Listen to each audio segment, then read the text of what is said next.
Welcome to the first episode of our new podcast series, A Dissident's Guide to the Constitution, hosted by me, Alex Thomson of Eastern Approaches, and joined by my stalwart friends David Scott of Northern Exposure and Mike Robinson of UK Column. Gentlemen, great to have you on. Why on earth, either of you can jump in to define this for us, why are we starting a series about the Constitution? Well, I'll take that one on. Well, we were writing some notes, ideally for an article series on the common law, and it was going along fine, swimmingly. Everything was lovely, until we got to the point where we were writing up the bit about what the rule of law meant. And then the chap who was writing it and me, I was sort of kind of doing editing on it. I couldn't agree, and in fact couldn't actually find anything really coherent and insightful to say that we could agree on. That kind of put a bit of a spanner in the works. So part of the discussions that led to this series starting was to define the notoriously vague term, which we hear all around us to justify all sorts of attacks on the liberty, and the term is the rule of law. But from my point of view, one of the things that I have noticed particularly with the work that I've done with Martin Edwards on the UK column, because we've been looking at global governance and some of the global policy agendas that have been working their way through the systems like Agenda 21 and 2030 and various leadership things that are going on in the country and the world. So in the process of doing that work, we have documented and been aware of fundamental changes in the relationship between us as individuals and the way that we're governed and the state. And that relationship is being changed, and people don't understand how it's being changed. They don't understand the implications of it for themselves. They don't really understand, and I'm not saying that we do, but I'm just saying that change has been taking place, and we need to start investigating how have we been governed in the past? How are we being governed now? What direction are we being taken in for the future? And what does this mean for us as individuals and our relationship with the state? And is the state there to protect us? Is the state there to oppress us? These are the sorts of questions that I'd like to see answered by this over the time. But of course, before we can make those judgments, we've got to know what it is that we're dealing with. And just to reinforce that very briefly, the common law series that we were working on also had kind of the same aim in mind, that it was working towards an intellectual basis for saying no, an intellectual basis for refusing consent, and saying to the powers that claim to wield the rule of law over us that they have no such right, and to opt out of their rule. Although you're a little behind the times, David, because up to about 15 years ago, the Anglo-Saxon world said, we export democracy and the rule of law to the world.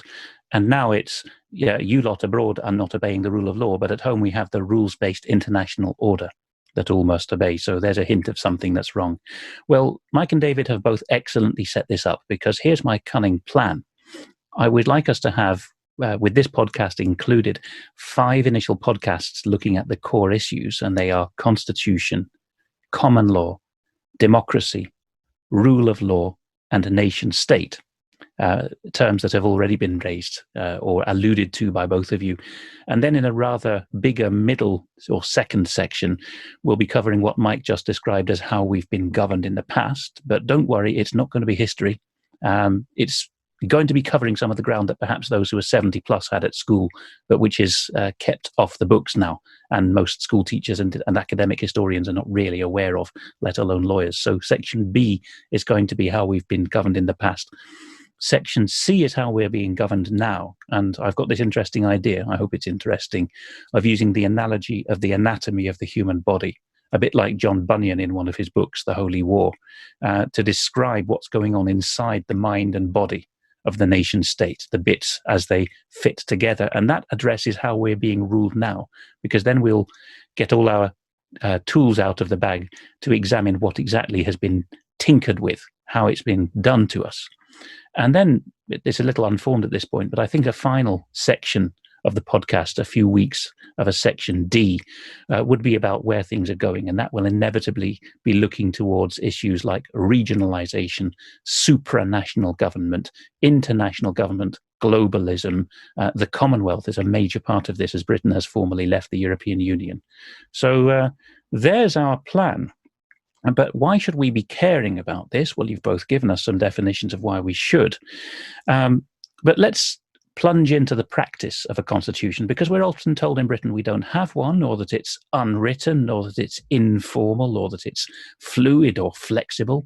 These are mainstream descriptions if you look at lawyers writing up on what the British Constitution is. So to cut through all that claim, let's go to the practice. I have here the preambles, that's the introductory paragraphs to half a dozen constitutions of major Western countries. And it'll be interesting to hear what you, both of you, respond to here, because this is where whoever it was that gave the nation the constitution, the set of laws that govern it, or the parameters of how you can set laws and govern the state, how this was framed and worded. First of all, two examples from the dominions when they became actual independent sovereign countries within the Commonwealth. So here's the 1900 Commonwealth of Australia Constitution Act. And it says, whereas the people of named territories, humbly relying on the blessing of Almighty God, have agreed to unite in one indissoluble federal commonwealth under the crown of the United Kingdom of Great Britain and Ireland, and under the Constitution hereby established. And whereas it is expedient to provide for the admission into the Commonwealth of other Australasian colonies and possessions of the Queen, be it therefore enacted by the Queen's most excellent Majesty, by and with the advice and consent of the Lords Spiritual and Temporal and Commons in this present Parliament assembled, and by the authority of the same, as follows. Okay, so that's Westminster giving Australia a constitution in Parliament. Canada, much later, the Canadian Charter of Rights and Freedoms is the pseudo-constitution for Canada, one of the latest in the world to have a written constitution. And it simply says, whereas Canada is founded upon principles that recognize the supremacy of God and the rule of law, item 1. That was a very short preamble with no definition of terms. I'll just knock through these quickly. I know it's a lot for the new listeners, but just listen to the differences. The French Constitution, the Fifth Republic, this is the most recent one they've got, 1958. The French people solemnly proclaim their attachment to the rights of man, capital R, capital M, and the principles of national sovereignty as defined by the Declaration of 1789, confirmed and complemented by the later Constitution. By virtue of these principles and that of the self-determination of principles, the Republic offers to its overseas territories, etc. Okay, so you're not quite clear what's going on there, but there's this entity called the Republic, which has been called into being, and it's constituting a nation. 4 more to go. Here's Germany. This is substantially the same as the 1949 Basic Law for West Germany when that became the Federal Republic, but amended since, particularly with reunification in 1990. Conscious of their responsibility before God and man, inspired by the determination to promote world peace as an equal partner in a united Europe, the German people, in the exercise of their constituent power, have adopted this basic law. This basic law applies to the entire German people. All right. Actually, I will pause there because those are the 4 bad boys, shall we say. Gentlemen, what's up with these constitutions, and who is doing what to whom on whose authority in what you've just heard? It's confused. What you have there is confusion. You have as many different views and notably undefined views, undefined terms, as you have countries. Now, I quite like the Canadian one. It is quite cool. Founded upon the principles that recognise the supremacy of God and the rule of law. That's okay. Now, of course, they don't define the terms. Okay, they can't define God. How can you define God? So it does leave it open for the individual to define God as he or she sees fit. But at least they recognise a higher power. But yeah, this is the critical thing. They recognize a higher power that's beyond human manipulation, beyond human direction and which we must follow. And that's inherent in a lot of the British constitutional ideas as well. There are things which cannot be manipulated. You get to maybe the French and the German, and the feeling I got, it's not about things that cannot be manipulated. It's actually itself, the Constitution preambles themselves are actually manipulation. They're taking ideas and they're moving minds and moving viewpoints to a certain political position. United Europe, Greater German people. But in fairness, David, that must be a response to the Second World War, right? It's all a response to something. The same with the French. I mean, the French would be a response to all the previous French republics that have collapsed and empires. Well, I mean, I shouldn't editorialize too much, but to chip in a moment there, the truth of the matter would be if all post-1789 French constitutions, they've had 5 of them, began with the secret societies have given us this, and if all the post-1949 German basic laws, actually they don't have constitutions, they have a Grundgesetz, a basic law, began with the Allies have given us this. So what David is getting at actually has a basis in history. We weren't occupied in that way. Well, at least not with an invasion, but we'll get onto this later, that we are actually occupied in some sense. Let me just whiz through the better 3 examples I have here. 2 common law and 1 civil law, where these terms will be defined as time goes on. We'll be repeating the key terms a lot for those who are just taking this in the first time. And also 2 English-speaking, 1 non-English-speaking. Okay, so here is the best preamble perhaps of all, in many ways. It's brief and to the point. We, the people of the United States, in order to form a more perfect union, establish justice, ensure domestic tranquility, provide for the common defense, promote the general welfare, and secure the blessings of liberty to ourselves and our posterity, do ordain and establish this Constitution for the United States of America. Here is Bunreacht na hÉireann, the constitution of what was originally called the Irish Free State and now the Irish Republic. In the name of the most holy Trinity, from whom is all authority, and to whom, as our final end, all actions of both men and states must be referred, we, the people of Éire, humbly acknowledging all our obligations to our divine Lord Jesus Christ, who sustained our fathers through centuries of trial, gratefully remembering their heroic and unremitting struggle to regain the rightful independence of our nation, and seeking to promote the common good with due observance of prudence, justice, and charity, so that the dignity and freedom of the individual may be assured, true social order attained, the unity of our country restored, and concord established with other nations, do hereby adopt, enact, and give to ourselves this Constitution. And here is an extremely brief preamble, which is as ultra-Orthodox as that was uber-Catholic. This is the Constitution of Greece, or the Hellenic Republic, as they like to call themselves formally. It simply says in the preamble, in the name of the holy and consubstantial and indivisible Trinity. And I'm not plugging this particular detail, but I notice with interest that Article 3.3 of the actual text of the Constitution says that the text of Holy Scripture shall be maintained unaltered. Now, people might think, why are they doing God in such detail so early in the podcast series? But actually, without getting into biblical specifics, you do have to have some definitions of your terms. And Greece and Ireland in particular have said, well, we get our terms of who we are and what our freedom is from the Bible. So Greece goes a step further and says, we better keep the Bible text unaltered. But okay, those are 2 extremely Christian and actually denominationally specific examples. But these 3 examples, not all of them coming from the common law world, are saying something more detailed, more pointed about the limits of state power, the limits of the government, which is perhaps getting closer now to the British Constitution because we have that too in a disguised form.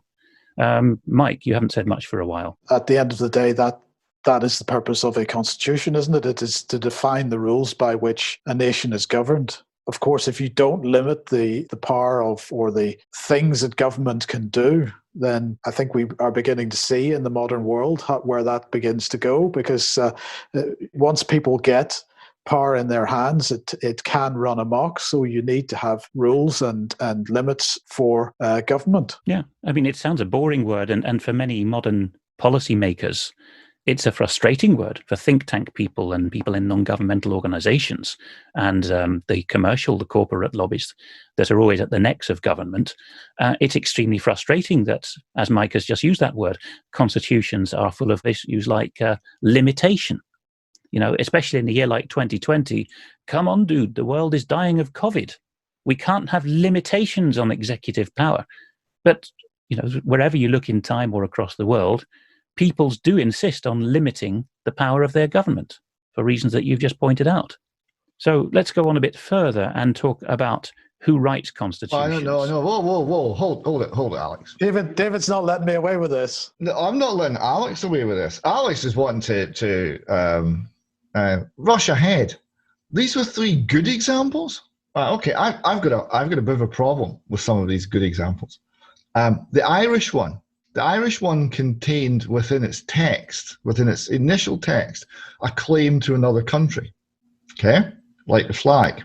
So the Irish one which was based on all of these high-stated Christian principles, had within it the core of a war, because it was talking about the unity of our country should be restored. And in fact, Article 6, until the Good Friday Agreement in 1998, said that the territory of Ireland is the entire island of Ireland. It was very explicit, yes, laying claim to Northern Ireland. So it was a claim on someone else's territory, and that claim was enshrined in the flag. And right, that's at least a thing to pause and consider, that these documents, which are meant to be protecting people, there was one that was actually given a reason for a war, given a reason for murder. So a bit of a question about that. The United States ones talked about general welfare, and the United States Constitution in many ways is one of the most striking, because it's a relatively late one compared to the British Constitution, organized in one place and held up by those who advocated as the guarantor of liberty, par excellence, the best humanity's ever done. That would be the traditional American view of it. The Constitution has a place in the American heart that it doesn't perhaps have in the British heart. In fact, I think the whole Mormon Church, quite major church in America, claims that it's divinely inspired. But look at the position the country's in. There are as many assaults on liberty. There are as many. There's much street violence. There is as much oppression by the government, using and reinterpreting every line of the Constitution to mean the exact opposite. And what these things show, and all 3 of those good examples, claim the right, we, this group of people, by our own will, claim the right to set up this Constitution to bind our successors. And possibly to claim territory in some cases. Possible to claim territory. But how can one group bind another later group? It is inherently flawed thinking, because it's not based, what those 3 show is it's not actually based on higher power or higher reasoning or things which cannot be denied. It is based on a group of people looking to establish a particular system for their own ends, good and bad, and then trying to write that down and solidify it for reasons more to do with the political situation at the time and the political ambitions of the people involved than anything more high-minded. I think what your run through these constitutions showed is the limitation of the idea of a constitution. Yes, I'll accept that, because someone has to constitute something. Somebody has to set the rules. But all of the 7 there, except the first 2, which are from 2 dominions, there's very few countries on earth that survived the 20th century without an invasion or a dictatorship. Basically, the Five Eyes countries, plus arguably Sweden and Switzerland, but they had to cut a dirty deal with Nazism to do so, and arguably South Africa, but of course they had apartheid. So Canada and Australia are within that lucky band. And so they get a statute from Westminster, and it says, okay, the Queen and Parliament have allowed you to be a country now, to be a state. But the other 5 all emerged from times of war, as you point out, David, although you weren't using the word war, but it was a revolutionary struggle or throwing off a tyrannous occupier in all 5 cases at some point in pretty recent history, modern times. And then a small group of the most shall we say, determined people, they would say patriots, to describe the men who wrote all these constitutions, say, well, that's it, we're going to write this. And, you have to write a constitution in an assembly, usually called a constitutional convention. But that might be 100, 200 delegates in some cases. But the pensmanship has to go to one or two people to write the preamble. In all of those cases, the famous ones like the US, it's the work of just about one man. So yeah, you do have narrow interests there. That is what Britain, by not having it in a single document, has perhaps avoided, because all over our constitution, in the various written documents, you will find broader principles. There is this idea of a lawgiver as well. This goes back actually as far as well before Christ, the time of Plato. Plato talks in his books about the nomothetos, or nomothetoi plural, the lawgivers, literally. And that's not just a piece of abstract, arcane political philosophy, because if you read the jurisprudence, the judicial reasoning that's written up when cases are heard, so basically the notes that judges leave for why they made their decisions, if you read that all over the European continent here, they will actually say, in the collective use of the singular, they will say, the lawgiver decided when giving us this constitution that Mr. X would do X and Mr. Y would do Y and Mr. Z was not able to do more than Z, and how Mr. A could do B. The lawgiver did all this, der Gesetzgeber. And here's the interesting bit. Constitutions are ratified in civil law continental countries by parliaments. So what do these gentlemen and ladies these days in parliaments do? On top of their cap that says deputy of the people or lawgiver, they put a second cap which says constitution giver. In fact, in German, you only need to add a syllable to the start of the word. The Gesetzgeber becomes the Grundgesetzgeber for the purposes of ratifying the constitution. And then he takes that cap off, and the rest of his parliamentary service, he's just a legislator again. Mike, can you see any problems with this? Well, look, I want to come back to a couple of points that David made about the US Constitution. Well, the first point about it is, of course, no constitution is going to be perfect. It is always going to be a product of its time. Now, okay, with the British Constitution, it evolved over a much longer period of time. So theoretically, where we've got to constitutionally has been thought of by successive generations as being a good idea. But nonetheless, where there's a written codified constitution, somebody has to write it, and it's going to be the best punt that they could possibly have had at the moment in time. But the point I wanted to make was David then criticized the fact that successors are bound by that. Now, it seems to me that while I accept that that's not necessarily ideal, it shouldn't be an easy process to change the constitution, because, of course, if it's a very simple thing, as you're suggesting in Germany here, Alex, just to put a second hat on and ratify a completely different rule, then if vested interests come along and change the rules in their own interests over time, it should be a hard thing, therefore, in my opinion, for a constitution to be changed. That doesn't mean that it shouldn't be possible to change it, but there need to be controls over how that gets done, so that somebody can't just come along, make an enabling act and suddenly elect themselves dictator. It's curious, isn't it? Because going back to the Weimar era, a lot of Germany's constitutional wording comes from that era. From that time forward, they've had so-called eternity clauses. Germany is one of the most major countries in the world that has a so-called eternity clause. Most other single document written constitutions don't have one. But Germany's and most of the others that have such an eternity clause say, we will never, ever, ever lose our democracy. A bit like Rule Britannia, but in constitutional form rather than musical form. Ironically enough, it was Germany that did so. And as you say, Mike, it did so through this Ermächtigungsgesetz, the enabling law. So the same gentlemen took off their second hat. They were no longer Grundgesetzgeber or constitution giver. They were just Gesetzgeber or common or garden lawgiver. And then they said, here you are, be a Führer. So even where there's some idea of checks and balances or even eternity clauses, doesn't work in practice. The point I was making, it wasn't quite the one that Mike was picking up there. It's not that. It was that it's incoherent and inconsistent to say that we, this body of ordinary men, are now going to set rules which are not capable of being changed by subsequent generations. It clearly doesn't work. So there must be a mechanism of change. And if there's a mechanism of change, then you would question I would question how much actual protection the Constitution is providing to the people who are sheltering under it. We see in America, we see that the people who would call themselves the patriots explicitly, expressly holding up the Constitution. This is what we want to be governed by. This is what we want to go back to.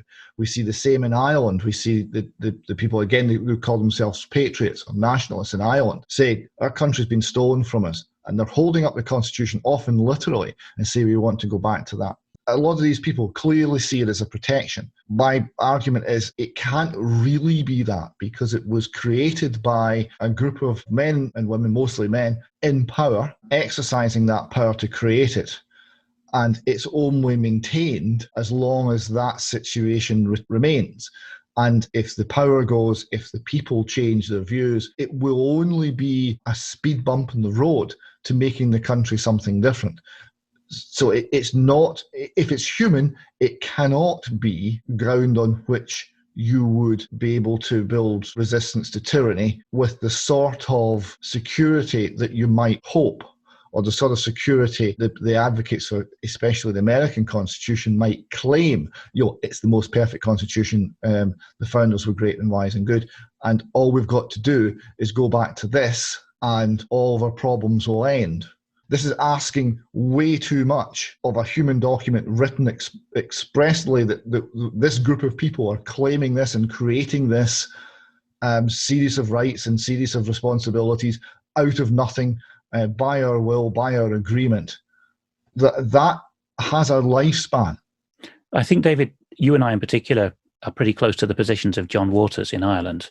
But even on this point, perhaps you even have a difference with him, because John is among the most eloquent of those in the Republic of Ireland who have been saying that by saying that God had given certain things inalienably to people, the Irish Constitution was putting them beyond human reach. And by putting God, and a very Christian God too, in the preamble, Ireland was collectively acknowledging that you couldn't do the things that are now being done to the relevant section in the middle of the Irish Constitution, which is take away people's right to life and give people nonsensical rights to marry.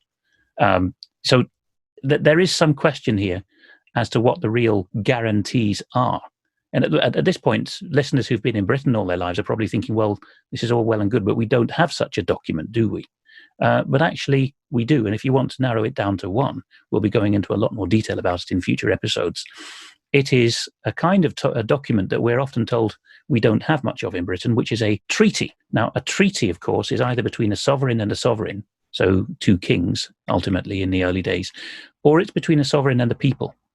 Another word for it would be covenant, I think, although there are differences between the words. And one of the points of deception in the British Constitution, at the point when it was still separate English and Scots Constitution, but being managed along parallel tracks in many ways, is this idea that it was Parliament that declared the rights, the immunities, so don't touch me kind of rights, enumerated 13 of them, as a condition of which kings from William III onwards would swear the coronation oath. It was a condition of accepting the crown. We're told, if you look at the Wikipedia article on Declaration of Right, for example, that Parliament promulgated it in 1689, but the editors there are deliberately skirting over the fact that Parliament wasn't meeting so soon after the expulsion of James. Actually, what there was a meeting of representatives from the boroughs, so basically local councillors, as we call them today, met with the Lords. Well, there was no crown at this point, so you couldn't have the crown meeting with Parliament. It wasn't a Parliament in that technical sense. But they were at least meeting to say, okay, these are the terms, these are the minimum requirements under which the crown must be given to the next candidate. But the key point, Alex, wasn't it, was that was a form of constitutional convention? Yes, it was a convention under a different name. In the United States, a century later, they called it a constitutional convention, but exactly that is what it was. People convened in London to represent the estates of the realm, as they're called. Normally, that would be the crown in Parliament, so the monarch, the lords, and the commons. And people in republics might think, oh, what we want with monarchs and nobles, but we'll get to that later in this series. And you do have equivalents in egalitarian republics too. It's just that you're trained not to think of them as that. But without that, you still have these estates of the realm being basically the local people, that would be represented in the commons these days and by their councillors, and the lords representing the continuity of knowledge and wisdom in the country. And also those with special privileges, the Corporation of London and the Church of England, as it happened historically in England. And these estates get together and parley, as from French parley, to talk in Parliament, except it's not a formal Parliament without the King being there. This is probably all sounding a bit mushy and complicated to people who haven't thought about it much, but I think the outlines are clear enough, and we'll be defining the terms again and again as we go through. One bunch of people, as David was outlining, cannot just impose its will on another and say this is good and right and God's will and for all time. There needs to be some agreement of what experience has taught. I know that the constitutional statutes on the statute book of the United Kingdom begin with "whereas it hath been found by experience that," or in the case of 1689 Declaration of Right, before you get to the 13 limitations on the Crown, you have a preamble of grievances. The King has done this wrong, has done that wrong, and has aggrieved us. He's billeted troops on us. He's taken away our arms. He's taxed us unnecessarily and without justification, for example. So the grievances, the knowledge of what's gone wrong, come first. So you've already got more than just a grand set of philosophical principles like in France or Germany, like man has dignity or whatever. You've got something more grounded, that if we don't have these limits on power, something's going to go horribly wrong pretty soon. Indeed. And one of the things that I think is very powerful about the British Constitution is that, I understand David's concerns about codified constitutions and the binding of successors, but Britain has never had a codified constitution in this sense. It has had a path through history and through time where at various points in history, new documents have appeared through either historical events and treaty or through acts of parliament, in fact. And so it has evolved over time. And of course, one of the things actually that people that are sort of anti the British Constitution talk about often is that, well, this law is ancient law. It doesn't really apply anymore. It's not relevant to the modern day or the modern age. But of course, the reality is the exact opposite. That the older the law, then that means that successive generations have all agreed that that law was a good law. A classic example of that, Mike, would be that experience required Edward III and his parliament to promulgate a law in 1351 with the Latin title Praemunere, which was declaring it treasonous to go beyond the realm to seek advice, basically legal advice. So preventing the Pope from having total domination over Britain. And that remained on the statute books for 610 or so years. And in the 1960s, a radical Lord Chancellor, that's the head of the legal profession, at least for England, Wales and Northern Ireland, declared that Praemunere was too old to be of any use and took it off the statute books just in time for us to join the EEC, which of course required absolutely continuous seeking of legal advice beyond the seas. So, there is an idea of... And I mean, that is an absolute perfect example of it, isn't it? Because if the modern British inhabitant is to be convinced that ancient law is something we just should discard, we're discarding our most basic liberties and freedoms in the process. It's something that we should give real thought to and have real discussion about before we just do. But of course, the British, anyone in the world as a population is fairly lazy or short of time to look at things. But in the particular example of Britain, I think there was a knowledge by Gerald Gardiner and his cronies, the Harold Wilson government, that what would go down with the British with the least resistance was this idea of, old hat, piffle. So as confirmed to Albert Burgess, in fact, a researcher of the Constitution in more recent years, what would it be? The Lord Chancellor's Department, or these days it would be the so-called Ministry of Justice, spoke to Mr. Burgess or replied to him and said, well, the reason why Gardiner did this in 1964, I think it was because Praemunere had become obsolete. In fact, in Scots law, and this is, again, looking ahead to future episodes, Scots law takes continental Roman doctrines into its legal reasoning. It isn't founded on those, but it has a layer of that in the system. Scots law does have this fancy Latin word de juritude, which is a variation of the word desuetude, meaning no longer being a custom. Becoming old-fashioned and forgotten. But the legal version is de juritude, a very rare word, basically, but it means that the principle that an old law can no longer be law. And this principle was foreign even to Scotland before the 17th century, and then by the 20th century, it's a very useful new argument that's come out of nowhere at this level of jurisprudence, judges reasoning on what's accepted and what's not. You see this a lot more on the continent, by the way, down to local council level. It's resolved by some city council that some group of people will be offered a building in perpetuity, a club or a church or whatever, because of some historical injustice or circumstance. And then you get to about 2000, 2010, and the local council in here in the Netherlands, for example, will say, that's no longer something of this time, is the Dutch phrase they use. So we're going to take that away from you, even though it says it was an eternal principle in there. So again, safeguards are not quite what they seem often, are they? So if we were to bring these thoughts together kind of with an eye on the clock before we pause before the next episode, the series is called A Dissident's Guide to the Constitution. So what should a dissident see? The dissident's going to look at this and say, well, they're not perfect. They're flawed. They're of their time. But by going back to perhaps a simpler age, perhaps an age where thinking was more first principles, it was more fundamental, it was based on a pursuit of freedom in very harsh and demanding circumstances where the concept had a direct meaning for the people of the time. It may therefore be a reservoir of right thinking and well-doing and good ideas and means of resisting tyranny, written down by people who, although flawed, were generally speaking thoughtful and whose ideas have been tested over centuries. And it therefore still offers a basis for resisting aggression against our freedom, and it offers a basis for challenging modern heresies and modern errors, and it allows something where we can go back to ideas that were articulated clearly, pick them up, understand them, dust them down, and use them afresh in our current fight against tyranny. Is that what the dissident would say?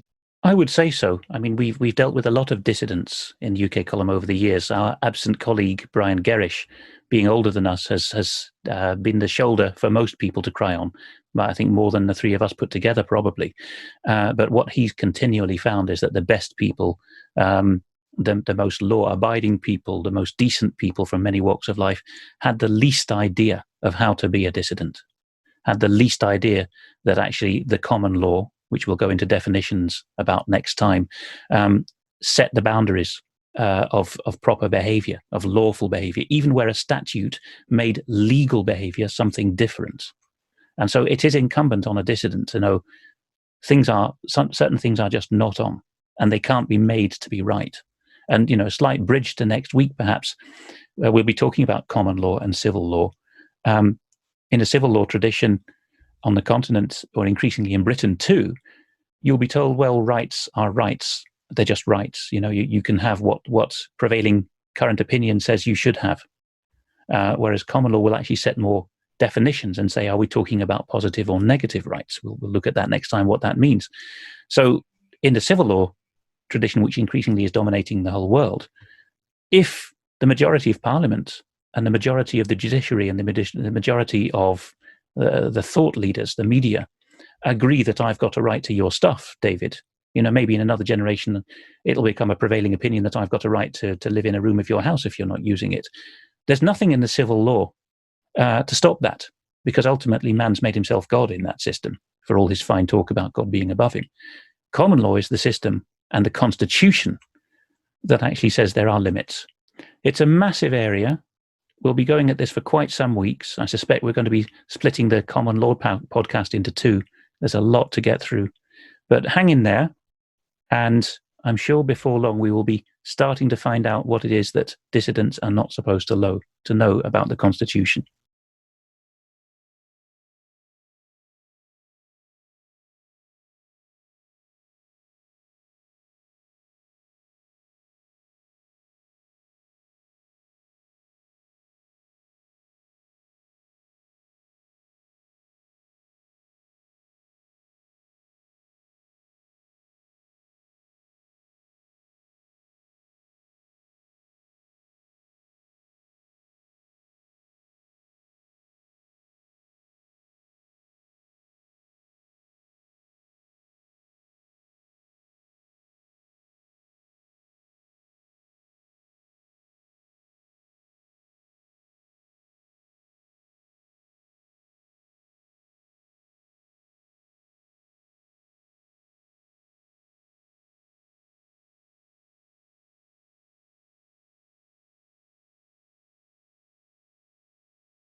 It's true.